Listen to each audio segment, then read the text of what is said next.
ایک دفعہ شیطان آیا ہمارے نبی سے ملنے، تو آپ نے اس سے پوچھا تیرے دشمن کتنے؟ کہنے لگا 15۔ آپ نے فرمایا کون کون ہے؟ کہنے لگا پہلا تو تھوڑا ہی نمبر ہے، پہلا نمبر تو تھوڑے نال میرا لگو ہے۔ پھر کہنے لگا وہ مسلمان جو 24 گھنٹے باوضو رہتا ہے وہ میرا بڑا دشمن، جو باوضو رہتا ہے اور باوضو سوتا ہے، ایک فرشتہ اس کے لیے بندگی کا ثواب لکھتا رہتا ہے۔ خیر واپس آتا ہوں، میرے نبی نے فرمایا 4 باتیں لے لو اور دنیا بھی تمہاری آخر، ساری PIA زندہ ہو جائے گی، ساری اکانومی زندہ ہو جائے گی، ساری معیشت زندہ ہو جائے گی۔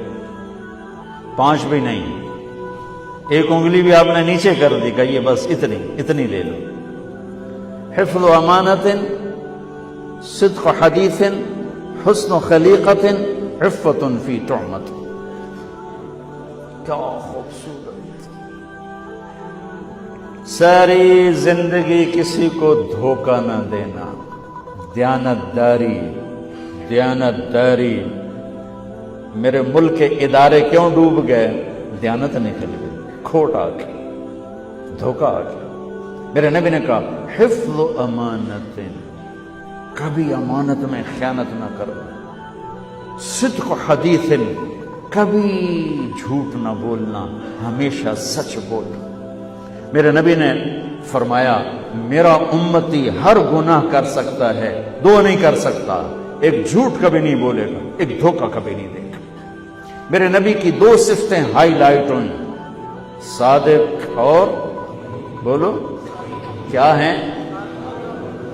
کوئی اور بھی تو ہو سکتی تھی، جس سے مشہور کیا، کعبہ قوسین بھی تو ہے، اور ادنا بھی تو ہے، واللیل بھی تو ہے سیاہ زلفوں والا، والضحیٰ بھی تو ہے روشن چہرے والا۔ کس سے مشہور کیا؟ صادق امین۔ اگر آپ مجھ سے سوال کرو، میں ممبر رسول پہ بیٹھا ہوں کہ مولانا صاحب سارے دین کو 2 لفظوں میں بتاؤ، ساری شریعت کو، تو میرے پاس 2 لفظ ہیں، سچائی اور امانت داری۔ آپ مجھ سے سوال کرو مولانا صاحب ساری دنیا کے کفر کو بتاؤ، تو میرے پاس 2 لفظ ہیں، جھوٹ اور دھوکے بازی۔ جھوٹ اور خیانت، پوری دنیا کا کفر ان کے اندر چھپا ہوا ہے، سچائی اور دیانتداری، پوری دنیا کا اسلام اس کے اندر چھپا ہوا ہے۔ دیانت اور سچائی یہ بیج کی طرح ہے، اور پورا اسلام پھر باغ بن کے پھلتا پھولتا ہے۔ جھوٹ اور دھوکہ یہ بھی بیج کی طرح ہے، پھر اس سے کفر کا جنگل کانٹوں بھرا جنم لیتا ہے۔ میرے معاشرے سے جھوٹ نکل جائے، دھوکہ نکل جائے، یہ پاکستان جنت کا ٹکڑا ہے۔ اور یہ حکومت کے بس کا نہیں ہے کہ وہ سب کو سچ بلوائے، یہ مجھے کرنا ہے، مجھے کرنا ہے، میں نے اور آپ نے اس کو شروع کرنا ہے۔ حضرت جریر بن عبداللہ یہ یمن کے شہزادے تھے، آخری حج پہ مسلمان ہوئے۔ اپنے نوکر سے فرمایا گھوڑا خرید کے لا، میں پیسے یہاں پیمنٹ کروں گا۔ وہ منڈی میں گیا، 300 روپے کا گھوڑا لے کر آیا۔ جب انہوں نے گھوڑوں کو دیکھا تو وہ قیمتی تھا، مالک کو پتہ نہیں تھا، اور یہ گھوڑوں کی نسل کے پہچاننے والے اس سے کہنے لگے تیرے گھوڑے کے 400 کر دوں؟ کر دوں۔